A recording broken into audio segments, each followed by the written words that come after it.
Good morning, beloved. Good morning. For those who are joining us online, if you want to know where we gather in Bombay, just write. Our Facebook handle is @Beloved Sons of God. And so if you write to us, then we'll tell you where we gather in Bombay, and you can be part of other sons in India. And for those, again, who are online, there's a link below this video. And if you click on it, it's going to open up to a PDF file with all the scripture verses that I'm taking today.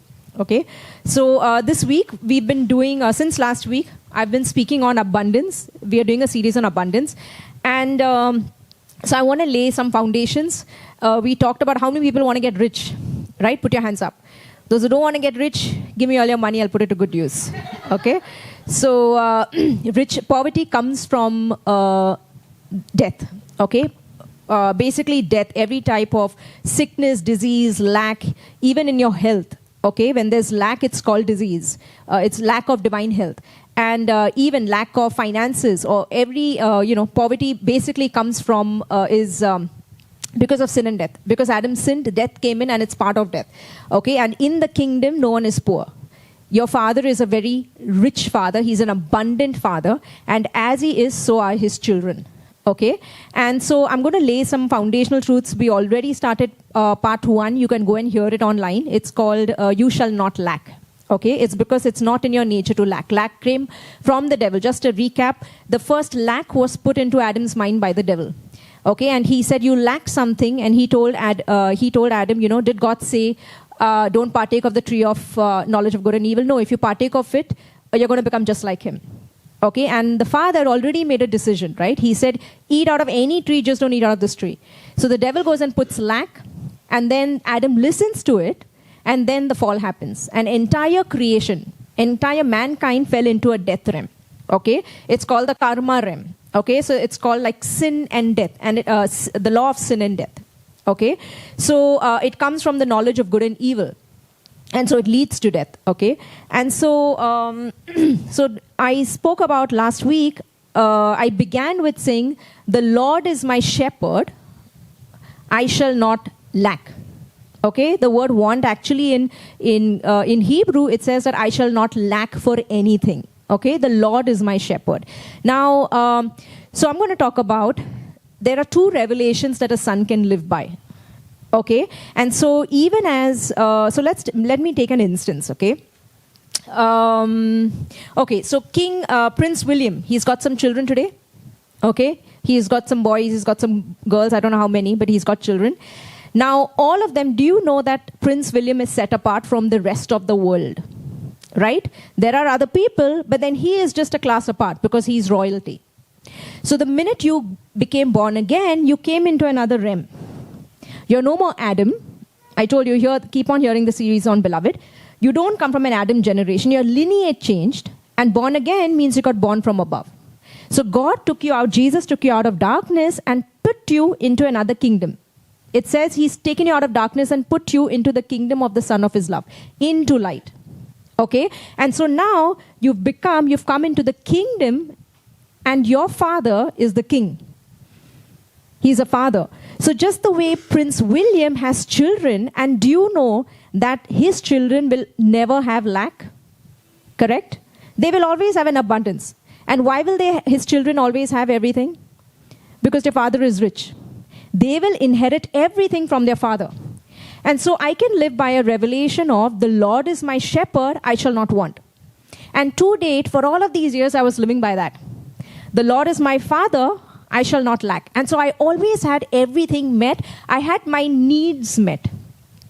But do you know that after that child, as he grows up, one day Prince William will say, now son, I'm going to teach you to be a steward of my wealth. Because now you're not just going to live off my money. I mean, I'm supplying to you. But now I'm going to show you how to govern my wealth. And that is different. And that's the second revelation that you come in that Abraham had. And where God tells Abraham when he tithed to Melchizedek, and we are going to talk about that in next Sunday message. I'm not going to cover that today. But that is the revelation of, I am your shield and your exceedingly great reward. And that's different. Okay, and that's where the tithe comes in. And I'm going to share about that on next Sunday. Okay, so today I'm going to take on I'm going to, like I said, I'm laying fundamental truths that are going to set people free. Okay, and it's very important that you hear these so that you're not poor. Okay, you don't have the curse of poverty in your lives. So I've seen a lot of people who come into the kingdom, they get born again, but they're still poor. And they're still not having this, they still don't inherit. And they still don't have their needs met. Okay, and that's what I'm talking about. If you're here, and you could be here and you're sowing money and you're giving, and it still results in death. And that's what I'm talking about. You have to come into the kingdom under the tree of life, and now when you're giving, everything is life. I have been 20 years in the kingdom, okay, and I've always had my father take care of me. Okay, people think I was born with a silver spoon in my mouth. I wasn't. My dad came from a very middle class family. I come from. He was from a very small village. He didn't know how to speak English. He went to UK. He got a job. He met my mom. He pursued her for 2 years when she was saying no. And then he married her. And, he had a simple job. And he gave all of his, whatever he did for his children. Okay. He passed away in 2004. And after that, I'd already come into the kingdom. And I can tell you one thing. When I met my father, when I came, I knew that it was him who made me. When I met Jesus, I never lacked. I always had more than enough. So, if it was, I was in UK at the time, when my dad passed away, I needed to, I needed money. And then I had somebody else tell me about the scholarship that I didn't even apply for. And I got a scholarship. Someone went all out of the way to get me a scholarship, and I had money. And then I needed a place to stay. One of my friends went ahead, looked for a place, and I got this house. And if you know me, I like the tub, and I like jacuzzi, and I like to be pampered a bit. And I got this house with all of those things in it. And I saw that I have a father who loves me. And I live by the revelation of the minute you come into the kingdom, the Lord is my father, I shall not lack. That I have everything met. And that was my rest. I remember once being worried, about money when I'd come to India. And I got up with this dream in the morning. And all the angels were singing, and I was on the top of a mountain. And I was on the tip of a mountain. And I just saw, I heard the song, "The Lord is my shepherd, I shall not want." And then I had it in 2 clouds, big written, "Happy New Birth." And God was telling me the minute you got born again, that's your rest, that now you get to have a father. So I've always had money. I've always had, but I never lacked anything. Okay, and why? It's because you're not here, you're here. You can lack if you don't know you're righteous. And so then you don't see money coming in and it's tight. And that's why I said keep hearing righteousness consciousness, righteousness consciousness. And what is righteousness consciousness? Is a son who just knows that he's a son by blood. It's as simple as that. It's not by works. What does Prince William's child know? That he belongs to Prince William. And that's his rest. And that he has nothing to do. Even if he goes out, he just knows he's set apart. He's not like the others. He's not the other people. He is royal. He comes from a kingdom, and he'll always have his father give him money. But one day, his father, he can have many kids, and one day it will be where he starts governing his father's money. And that's where the tithe comes in. And where it's not about just now the father giving you money and you had all your needs met, because that's what the child was. But now he comes into a place of where inheriting the father's wealth. That is very different. Okay, and that's a revelation that God started speaking to me 1 month ago. He's like, "Priya, I've taken you from a place of the Lord is my shepherd, I shall not want. And you've been living off that. I've met all your needs. But now I'm going to upgrade you into wealth, inheriting my wealth." And he started talking about the tithe to me just a month ago. Okay? And so where did I get all my needs met? And so even in this place, all of y'all that are hearing, you can be in this revelation and live it for your whole life. The Lord is my shepherd, I shall not want. And you'll still have enough. Today I can, I'm looking to buy a house. Okay, and I may not need a loan also. And the Father has done that for me. And it's still on the revelation of the Lord is my shepherd, I shall not want. Just by that, just because knowing that I'm a son of his blood, that he's given me all things. But what is a house? It's a need. I have use for it. And so I can say, wow, you can buy your own house, but the Father will look and say, but Priya, these are just needs and basic things that you need. It's for your use. But you have no idea what I mean when I'm talking about my wealth. Are you understanding? Okay? And so this teaching is for matured sons. Okay, and that's why I told you, first I want to lay some foundations of like, you don't even have to tithe and you can still live in the place of having your needs met. That's what I mean. Okay, and then you might decide that, no, I want more now. And then you go on to the revelation of the Lord is my shield and my exceedingly great reward. That's the tithe that we'll talk about next week. Okay, so let's go into, if you have your phones, I've also put the scripture there. The PDF, then you can look it up, or you can go through the screen there. Galatians 3:10. Look at the word and hear the word. Okay, so our two senses are involved. For as many as are of the works of the law are under the curse. For it is written, cursed is everyone who does not continue in all the things which are written in the book of the law to do them. But that one is justified by the law in the sight of God is evident, for the just shall live by faith. Yet the law is not of faith, but the man who does them shall live by them. Now see this, verse 13. Christ has redeemed us from the curse of the law, having become a curse for us. For it is written, cursed is everyone who hangs on a tree, that the blessing of Abraham might come upon the Gentiles in Christ Jesus, that we might receive the promise of the Spirit through faith. So I spoke about last week, the minute Adam sinned, a curse came on the ground. It says in Genesis, cursed is the ground. And then a curse came on Adam, and then God said, now from everything that you do, through toil and through sweat, you will make money. And so if you feel you're in a place of like, why do I feel like I'm working so much and then I get little? That's what it means, like you're working so much and from your sweat, from the toil, you're making money. That was the curse that came on Adam. Okay? But now, after Christ has redeemed you, it says Christ has redeemed us from the curse of the law. That means on the cross, Jesus took that curse so that you will not have that curse anymore. What were some of the curses? I'm just going to I'm not taking everything, okay? But look at this. It says you will plant much but harvest little. That means I will do a lot of work, but there'll be little fruit from it. For locusts will eat your crops. That means something comes and devours it. You will plant vineyards and care for them, but you will not drink the wine or eat the grapes. That means I am working and someone else is taking the credit for it. Okay? You will grow olive trees throughout your land, but you will never use the olive oil. For the fruit will drop before it ripens. You will have sons and daughters, but you will lose them, for they will be led away into captivity. Foreigners living among you will become stronger and stronger while you become weaker and weaker. They will lend money to you, but you will not lend to them. All of this is part of the curse. Like you will lend money. Okay, that you will borrow money. But as a son, it says that I will lend money. That's the place that God wants to bring you in. So it says that Christ went on the cross and he became a curse on the cross. So that now I'm free of all of these things. He set me free from all of that. So even under grace, when you've become a son of God, you're not under any curse. That means I will work, you're working for a project and you will get the credit. Someone else will not take that credit. You are putting money in that stock and that stock will yield because you are the righteousness of God. That's what it means. And you, the minute you come into the kingdom, just live by the revelation. I'm going to look at this revelation in the word. The Lord is my shepherd, I shall not lack. And why will you not lack? Because you're the righteousness of God in Christ. Because you've become a son of his blood. That's it. It's a rest. And you'll realize even as you're resting that there is this supply of the Father flowing. Okay? Now look at the next verse. Look at verse 4.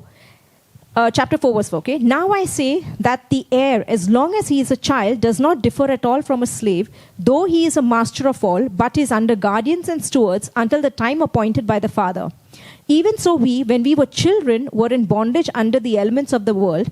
But when the fullness of the time had come, God sent forth his Son, born of a woman, born under the law, to redeem those who are under the law, that we might receive the adoption as sons.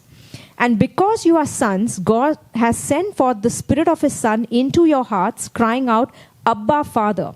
Therefore you are no longer a slave, but a son, and if a son, then an heir of God through Christ. It says here, if a son, then an heir of God.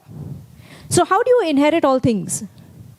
You can have a mind of a slave, and then you're not just getting anything. I told you, sometimes you just feel like, Priya, I know it, I'm saying I'm son. It's not about saying a son. Do you see yourself as a son? A son simply means, there's a child here, Kyra. All she knows is that these are her parents, where she comes from, and all she never needs to forget is that those are her parents. And that's her bloodline. That's what I mean. That's the simplicity of sonship, knowing your origin has changed. You're no more Adam. You're no more of this world. That my bloodline, everything comes from my heavenly Father. And that I'm a son of his blood. And everything flows from righteousness consciousness. What is this realm? Is a condemned realm. Condemned. That means, I was with a school friend last week, and she was like, I was talking to her about Jesus, and she's like, yes, I believe in karma. And I believe that, what you do, you'll get. I said, yeah, you're living off another realm. And that's applicable. I said, but Christ came to get you out of this karmic realm, the law of sin and death, by the knowledge of good and evil. That today you're here, and you live off by his abundance just by blood. A child, you talk to them about karma, they won't understand. They'll be like, what are you talking about? I'm a good boy, I'm a bad boy. I just know I'm going back home and I'll get food. I might get a slap on my face, but I'll still get food. It's because I'm my father's by blood, and my father loves me. And that's the simplicity of sonship, knowing that you're a son of his blood. And I remember when I came into the kingdom, I just knew that I'm the beloved, that my father loves me, and because my father loves me, he's just gone ahead and prepared everything for me. And today, 20 years I've lived off that with no lack. I remember coming home to mom once, and I'd come to India and I wanted cafes, because I said, God, if you're sending me back to India, I like cafes. And that time there were Shiv Sagars. And the minute I came to India in 2005, I came back and suddenly Barista started opening up. And I started seeing my father go ahead and prepare everything for me. And then I remember that time mom wasn't in the kingdom as yet. None of my family members were. And I had a BPL bill at that time. BPL was the like how Vodafone is. And I had to pay my bill. And it was 3,500 in 2005. You can imagine. Because I was in an old scheme that no one told me I had to renew. Okay. And I needed, and I said, Father, I can't ask my mom because she knows you're my provider. Jehovah Jireh means he's my father. And I said, I'm standing up for you. Like I talk about you. Now you have to pay this bill. And I went for a meeting. There was some praise and worship going on, some meeting somewhere. And then I met this guy who came from abroad, okay? He had come from Texas or something. And so I casually, after the meeting, I started talking to him. And he said, he's saying, I have something for you. He's saying, and he told me 3 women, when he left Texas, gave him an envelope. And I opened that card. And they said, you'll meet a girl and give this to her. And so I opened that card, and it's all the names of Jesus written in it. Okay, he's Jehovah Sitkenu, Jehovah Jireh, all of, it means he's a righteousness, he's a provider, he's my health. And then it's written inside, all he is for you, and there was a $50 bill there. $50. And when you converted it that time, it was about like 2,500, 3,500. And I had money to go and pay the bill. And it's not just what the Father does. It's the way he does it. And he got someone, it could have been some Indian coming and giving me money. But he did it from that side of the world to show that nothing about you is insignificant. That I can move heaven and earth for my son. Okay? And I've seen that. And guys, this is your portion. Even if you don't tithe, that is your realm. That you will have a father that gives you everything. That is the place. And I've come to the place where he's met my needs. But now he's talking about inheriting his wealth. And that's maturity. And I will share about the tithe in the next service, okay? So let's go. So what is the basic that I want to get rooted in you? That you're a son of his blood. Because it's the blood that receives all things. That's why I've titled this today's sermon as Inheritance Comes Through the Blood. How does Prince William, how will his son inherit all things? Why will he inherit all things?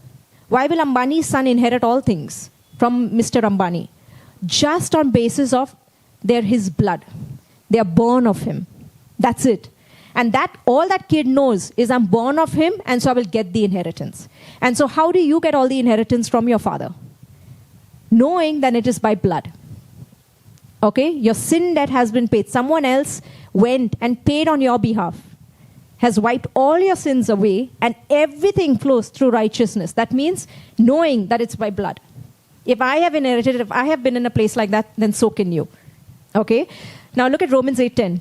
For as many as are led by the Spirit of God, these are sons of God. For you did not receive the spirit of bondage again to fear, But you received the Spirit of adoption, by whom we cry out, Abba, Father. The Spirit himself bears witness with our spirit that we are sons of God. And if sons, that means if sons, then heirs, heirs of God, and joint heirs with Christ. If indeed we suffer with him, that we may also be glorified with him. Again, if sons, then heirs. That means everything that you inherit, including divine health, including relationships, blessed relationships, everything is because you know that you're a son of his blood. Someone recently shared, in Beloved, we had somebody who was on the verge of a divorce, okay? And Jesus just came in and fixed that divorce, and it was just amazing, okay? It just got instantly like yoked together. And then someone else in that same week, they're going ahead with the divorce. And can you put one here and one here? And then you say that, oh, God is not with the one whose divorce is happening, and with the one whose divorce is happening, oh, God is. Though that's so out of the tree of knowledge of good and evil. And that's the way the world might perceive it.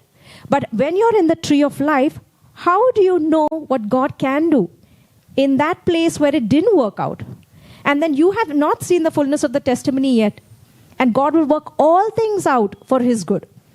And I can't wait to see what God does. Under the tree of knowledge of good and evil, you're constantly looking at good and bad and evaluating, and it's going to lead to death. Under grace is completely different in the tree of life. Okay? Now look at this. Look at Ephesians 1.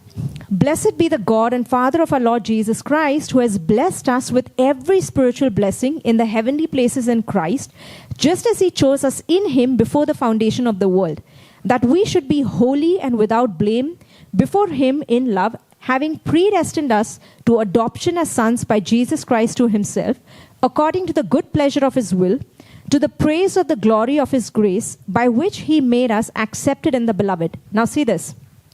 Verse 7. In him we have redemption through his blood. In him we have redemption through his blood, the forgiveness of sins. How are all things redeemed for you and me? On what basis? What does redemption means? Means bought back. If you've lost something, it should come back.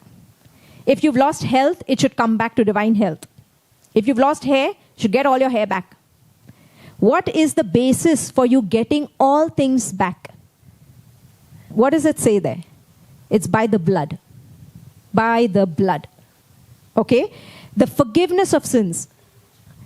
According to the riches of his grace, which he made to abound towards us in all wisdom and prudence, having made known to us the mystery of his will, according to his good pleasure which he purposed in himself, that in the dispensation of the fullness of the times, he might gather together in one all things in Christ, both which are in heaven and which are on the earth, in him. Verse 11, in him also we have obtained an inheritance. So how have you obtained an inheritance? What does it first begin by saying? How are you getting that inheritance? By blood. All I want you to know today is that your relationship for anything, even for divine health, is blood. Are you understanding? If you know who your father is and your bloodline changed, not Adam, through Christ, everything is held by the blood. That's the simplicity. A son just knows from where he comes from, who my father is. You're not Adam. Adam dies, not Christ. In Christ, we all live. In Christ, there is resurrection, means anything that will come back to life. These are the foundational truths of righteousness. And so you don't know what is it that you're just keeping on hearing it. Suddenly money is coming in. Money is coming in. Not knowing that there is no death in your life. I remember the first time I heard the revelation of there's no death. Death is under my feet. Do you know that I was casually talking to the father? I said, I always see my bank account at so much. It never goes above that. Like for years, I've just had that. And then suddenly, a revelation came in the week later that death is under your feet. Now, and I just knew about immortality, that you can just keep living 100, 200, you can go on.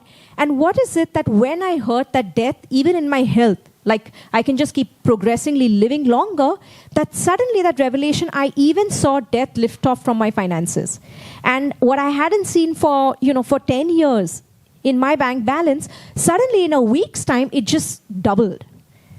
And it never went down. I told you, when God says, I have come that you may have life and have it more abundantly, it just means one of the definition means keep on increasing.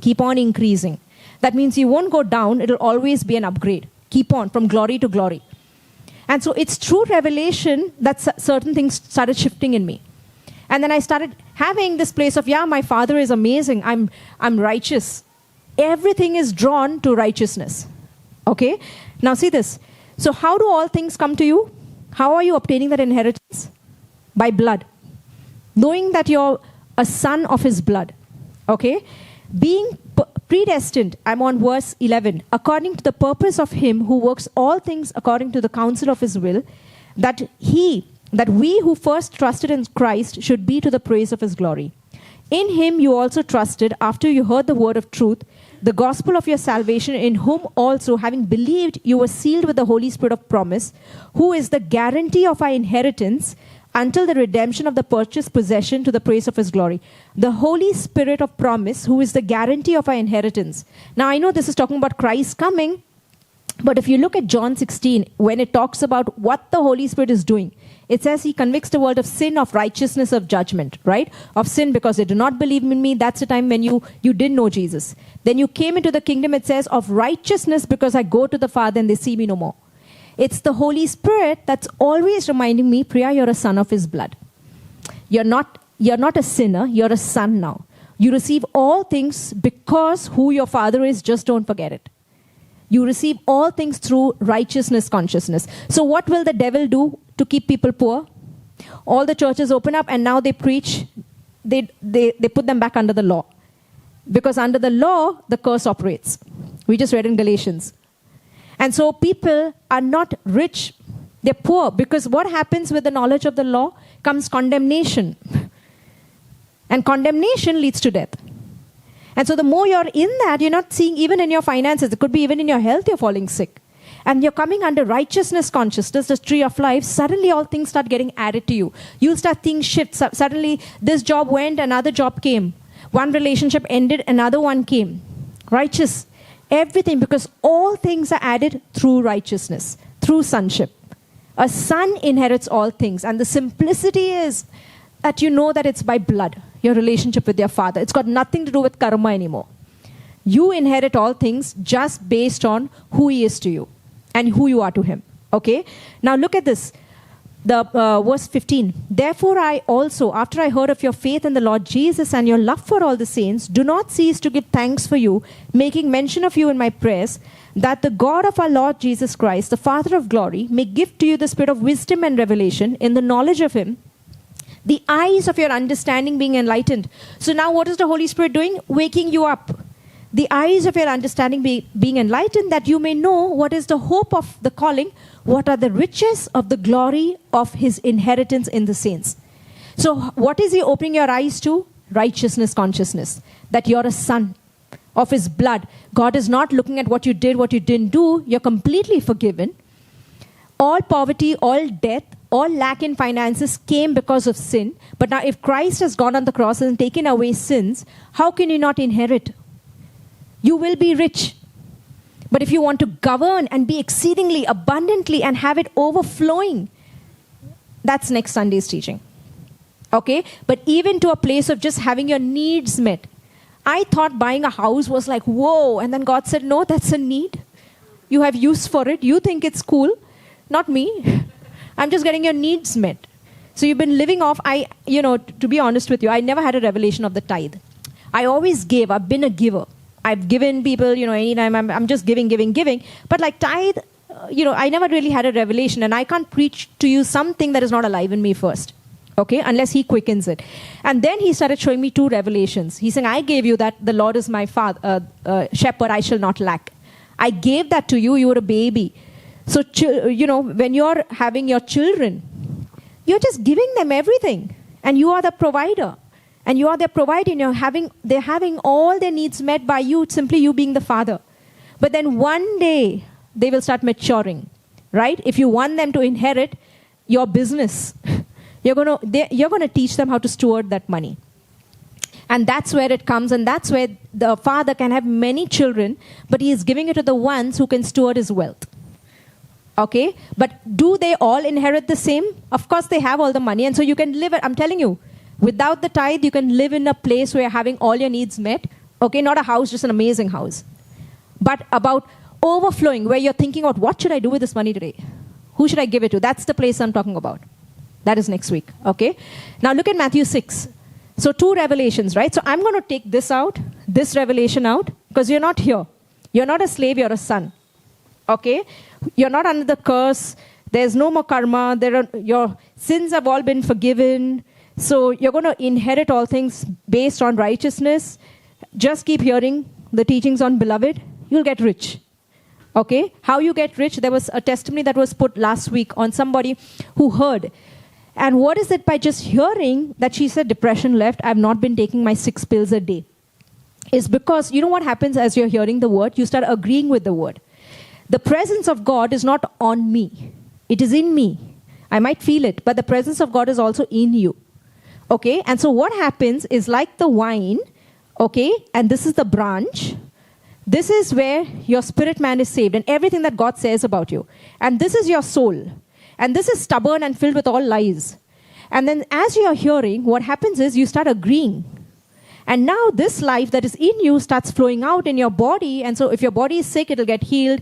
If you don't have a job, suddenly you start getting job and you start bearing fruits. That's why it says, if my words abide in you, if I am the vine and you are the branch, okay, and as the branch cannot bear fruit apart from the vine, and then he says, if my words abide in you, ask me whatever you want and it will be done. Ask me whatever you want and it will be done is basically, it's all him in you. Galatians 2:20, the minute you came into the kingdom, you died. You want to believe you live? Keep believing the lie. Because you'll be deceiving yourself. The greatest truth, the greatest love that you can give your Father is by agreeing your oneness with him. When he says you died, it's all me in you, start believing that first. And when you start believing that, you'll see it is all him in you. My words are spirit and they are life. They will do what they're supposed to do. And so even as you're agreeing, so what happened to this girl? She must be taking tablets and then suddenly she's just hearing. And now she says, I start seeing the presence of God and this thing went away. I didn't do. She started agreeing. She started believing. And so sometimes when you're hearing, that happens unconsciously. And so you just think, I've heard that message. I'll tell people, go hear it again. Go hear it again. And keep on hearing till all those lies just get out. And that resurrection life in you is giving life to my mortal body. That's how it happens. Sonship is inside out. It's just like the baby. I told you, wealth is also the same thing. It's same like health. First, you're having people lay hands. Come and pray for me. Now upgrade. Start believing who you are. So you come into a place of, I'm not falling sick. Then you're coming to a place of, I'm in divine health. Because now you can't fall sick. It's not in your nature. Same with money. Daddy is giving me money. I'm having all my needs met. Yay, I have everything.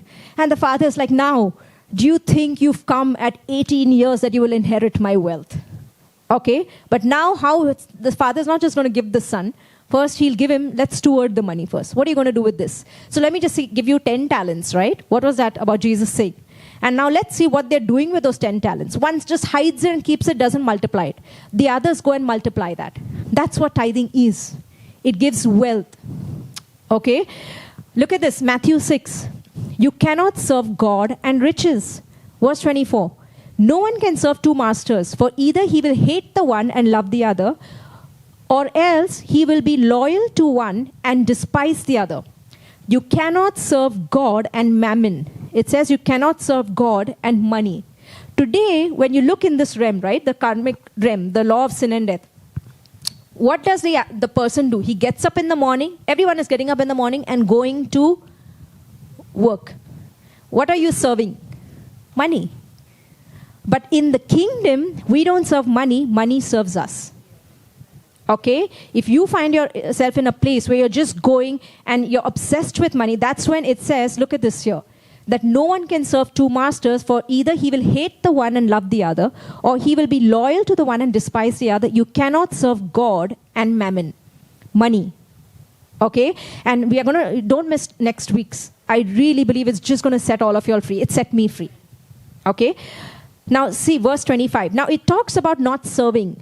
But then the whole of from 25 onwards to 31 is all about don't worry. So how are you serving it? By worrying. Now see this. Therefore I say to you, do not worry about your life, what you will eat or what you will drink, nor about your body, what you will put on. Is not life more than food, and the body more than clothing? Look at the birds of the air, for they neither sow nor reap, nor gather into barns, yet your heavenly Father feeds them. Are you not of more value than they? Which of you by worrying can add 1 cubit to his stature? So why do you worry about clothing? Consider the lilies of the field, how they grow. They neither toil nor spin.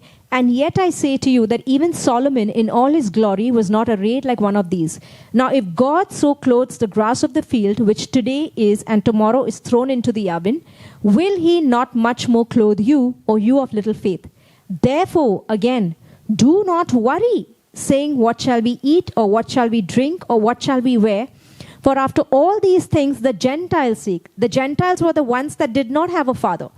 The Gentiles are like the Adamic generation. That is an orphan generation that has no father.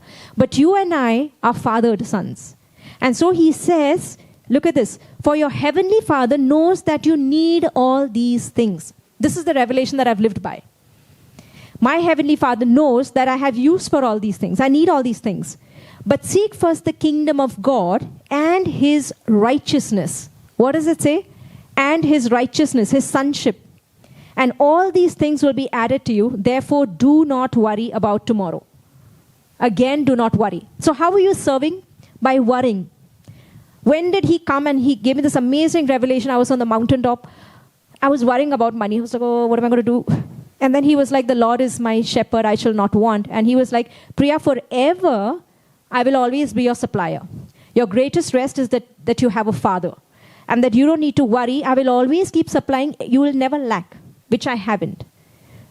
But now I thought I had to live by it. And suddenly last month he started showing me other things. And then he's like, yeah, I gave you that revelation, but now you're not a baby anymore. Now I will teach you maturity even in finances. So just the way he taught me about divine health, where there were new truth he was giving me, and now I'm in a better place of walking divine health, where he's like, your identity is that of, I am a life-giving spirit. And so I will be a giver now. It's no more that I'm always waiting from miracle to miracle, or I have all my needs met. He's like, all of this house, everything are just needs, your use. And now I will take you into a place of blessing. And then he started talking about the tithe. Okay?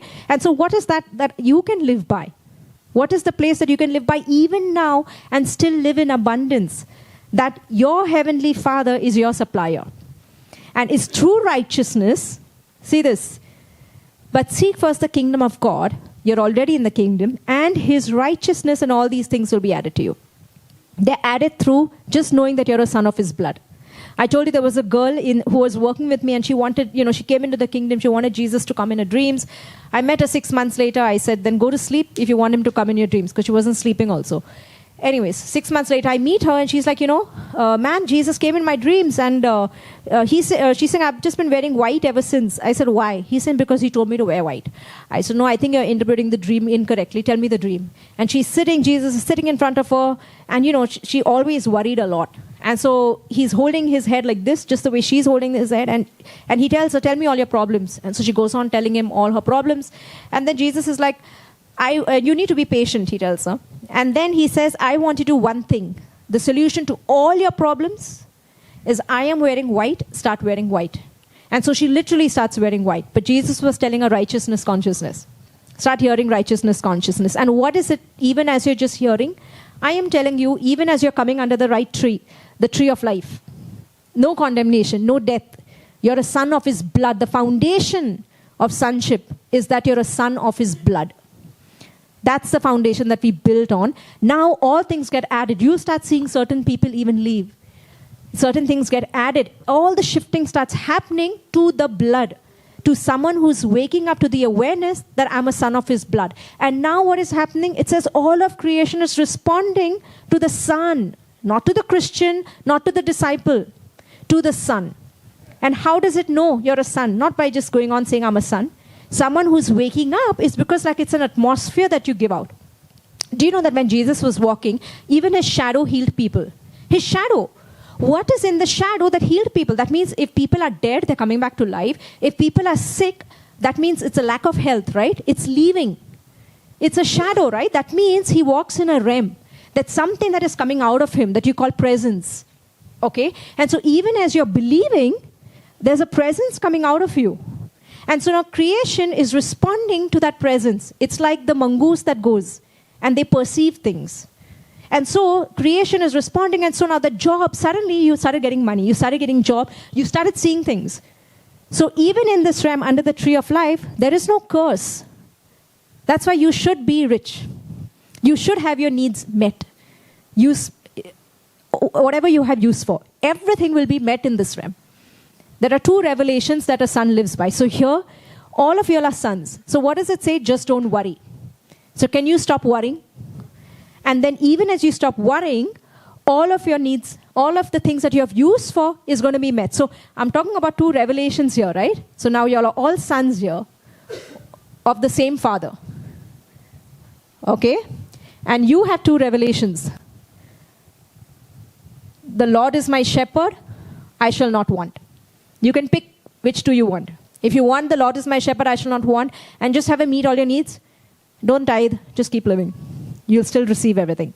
Okay? You might lose some things. You go out, the son goes out, he has money, someone comes, takes it from him, he'll come back home, father still gives him more money.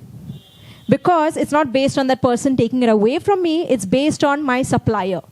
And so William's kid can go out and he'll say, Dad, I went out with this one, someone came and took some money away, and he'll come back home and dad will be like, okay, I'll give you some more.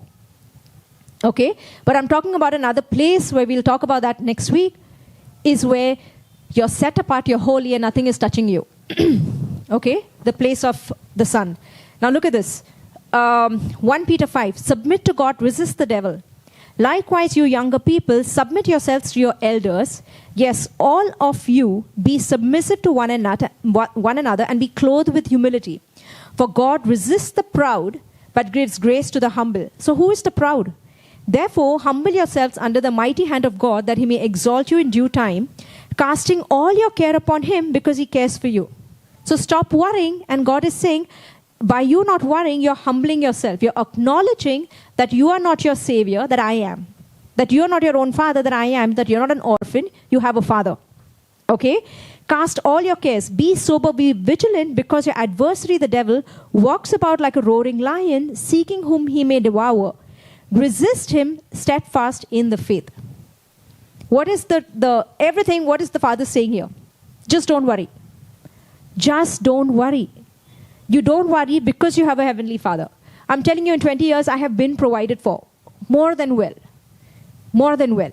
And it's always kept increasing and increasing. And all I just knew is that my Father loves me. And so because I have a Father, I don't have to worry about anything. I'll have all of my needs met. Okay? Look at this. John 10:10. The thief does not come except to steal and to kill and to destroy. I have come that you may have life, and that you may have it more abundantly. So what is the opposite of I shall lack? What is the opposite of someone who lacks? Abundance. And so what did Jesus come saying? I have come, so Adam lacks. But what does the Son come saying? I have come that you may have life and have it abundantly. Abundance. Abundance. Heaven is abundant. He just didn't give one tree. He gave many trees to Adam.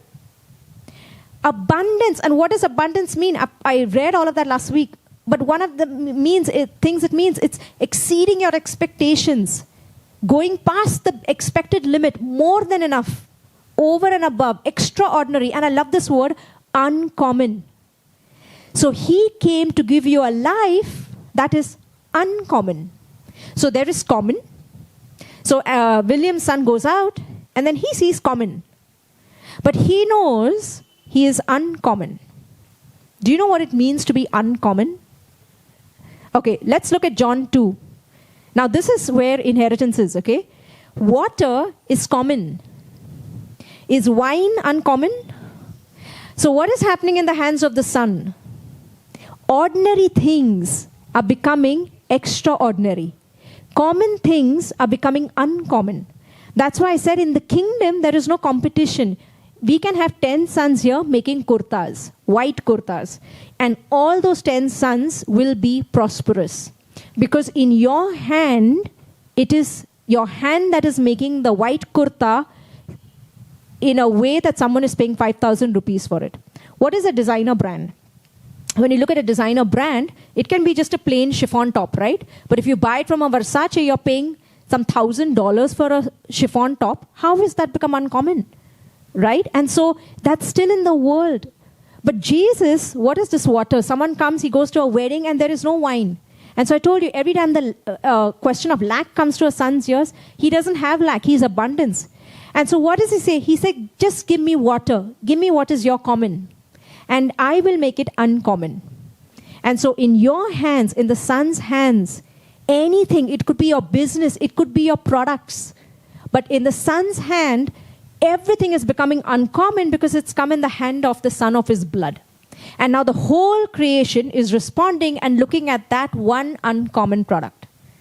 That's how prosperity is. Okay? In your life. So don't consider what you're starting. You want to start a business, just start something. Anything, because in the son's hand, it will become uncommon. Common things become uncommon because you are uncommon. Okay?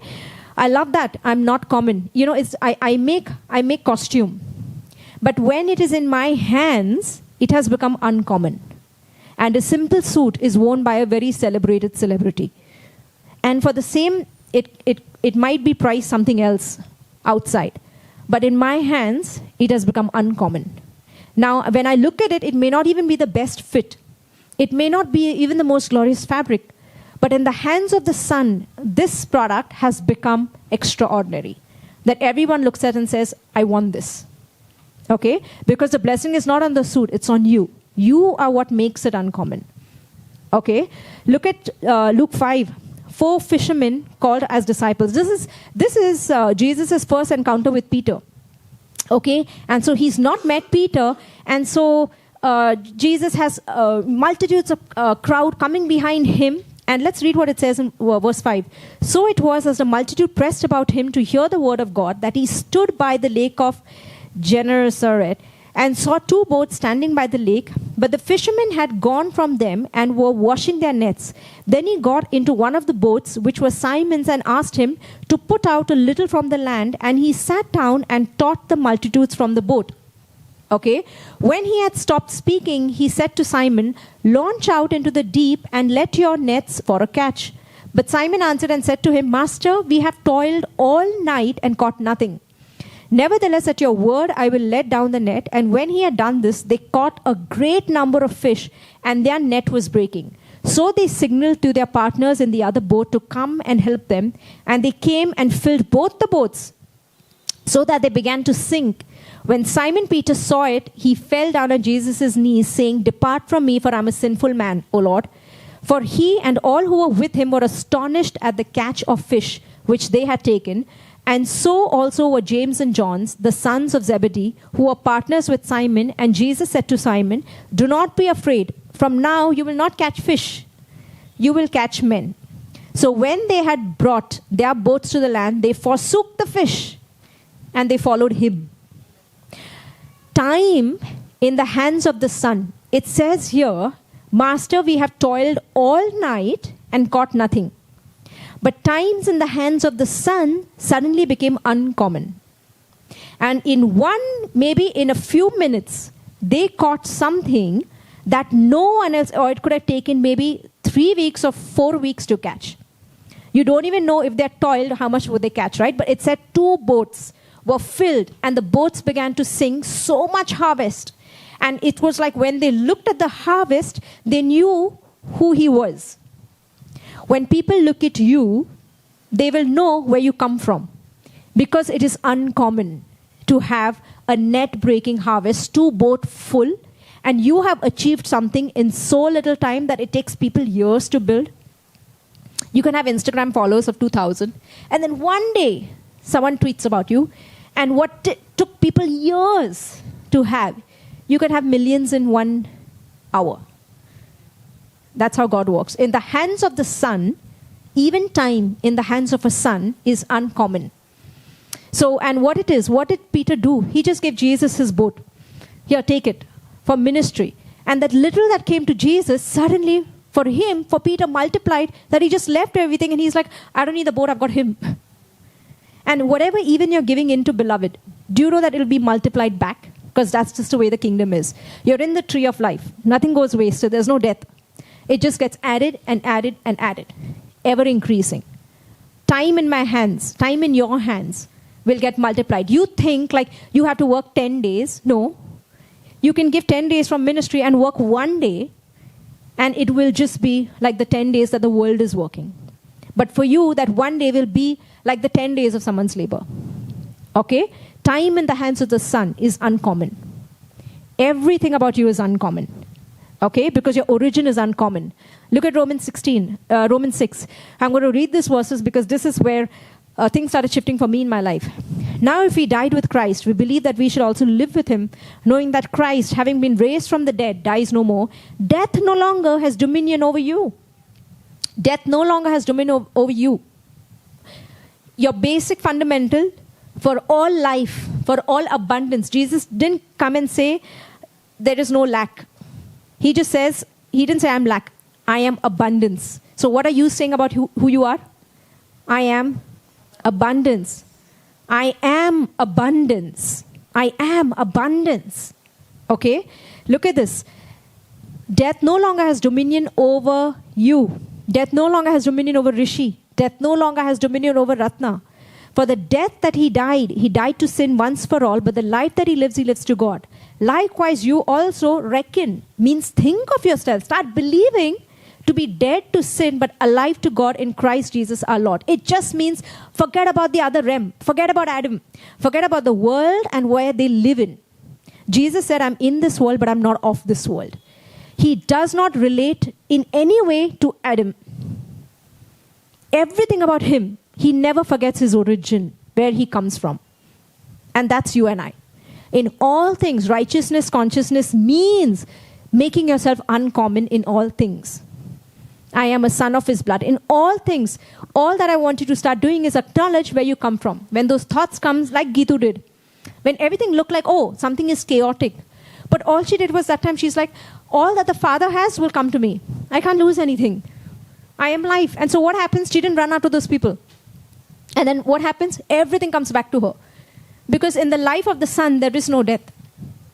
Are you understanding? You will still have everything met. You will start seeing, I believe, even after you're hearing this, you will start seeing shift in your finances. You will start seeing like a flow coming in because you've started believing who you are. All things stop is because you are resurrection life, you are a son, and then people told you you're still a sinner. So there's like a claw, nothing is flowing out. And so what is it about that girl just hearing, and she's like, the presence is flowing, but the presence on you. No, the presence is in you. It was always there. It just started flowing out of you as you started hearing, as you started agreeing unconsciously, and it started flowing. That is what happens in most of your lives. After some time, it will be very natural for you. Okay? Why do I keep reinforcing things again and again? Because we go out in a world and we are surrounded by humans, and then we start thinking like them. And then you need to constantly hear, constantly reminded your origin is different, my dear. You're no more Adam. You come from Christ. I am uncommon. I am set apart. Everything about me is holy, like Hebron said in worship. So nothing can touch holiness. Nothing can touch anything that belongs to holiness. It's set apart. Okay? Look at this in 2 Timothy. I'm just reading that. Okay? Where it says, but now having been revealed by the appearing of our Lord, of our Savior Jesus Christ, who has abolished death and brought life and immortality to light through the gospel. What has he brought about? He's abolished death and brought life and immortality. Immortality means what? What does immortality mean? You can't die. Why did Adam die? Is because of sin. But if sin has been paid on the cross, can you start living? Through righteousness, you can start living. You'll start seeing yourself as younger. Your white hair might start turning black. Okay? You'll progressively start going younger and younger. I'm telling you. It means everything about you is getting redeemed. Redeemed means what? It's going back to the place of innocence again. You're getting younger and younger. Start receiving these truths. Don't let them pass by. This is who you are. I really believe I can't age. It's not in my nature. Yeah, if you don't want to age. I believe this truth. Yes, Hebrews 2, okay? In as much then as the children have partaken of flesh and blood, he himself likewise shared in the same, that through death he might destroy him who had the power of death. That is the devil. Who has the power of death? The devil. Okay, and what does it say that Jesus has done?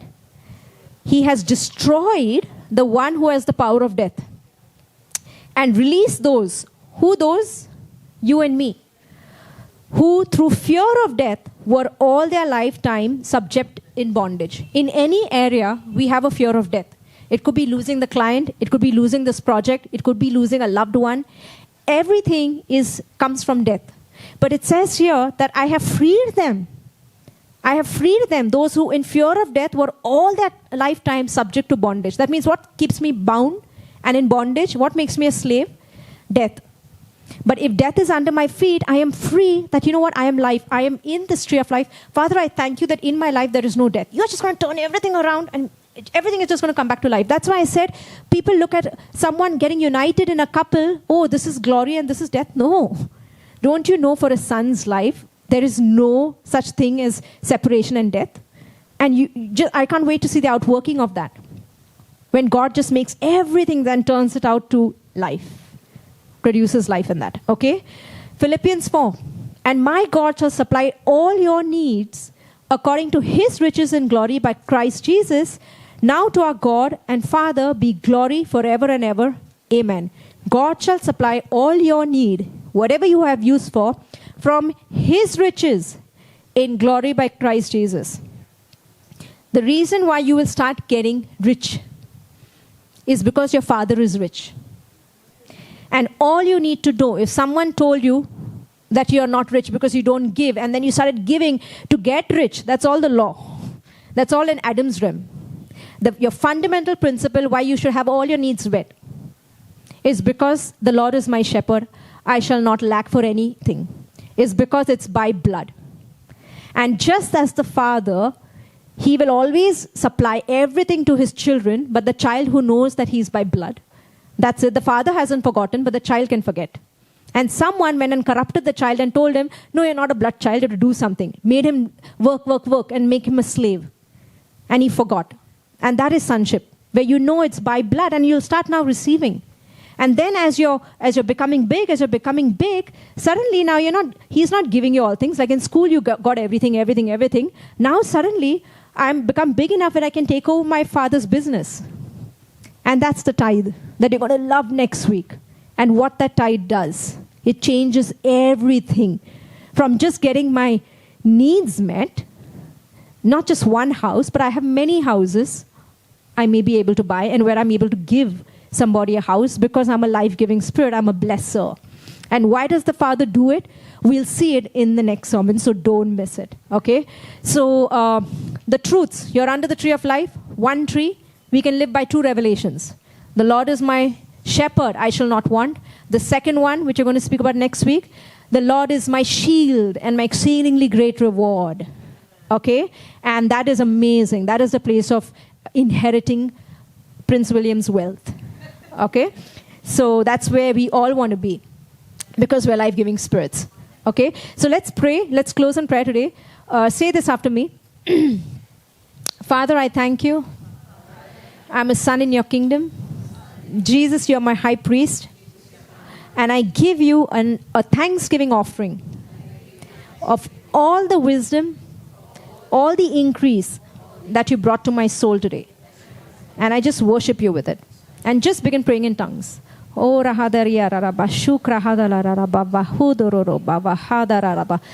I just thank you that we are sons of your blood, that we receive everything that you have, health, prosperity, Father, relationship, everything, just because of your blood. Just because I'm tied with blood with you and I receive all that inheritance based on blood.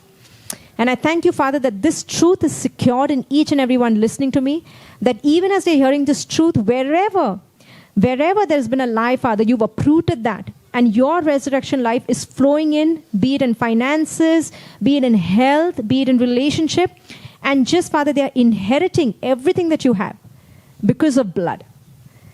And I just thank you for this rest in Jesus' name. Amen.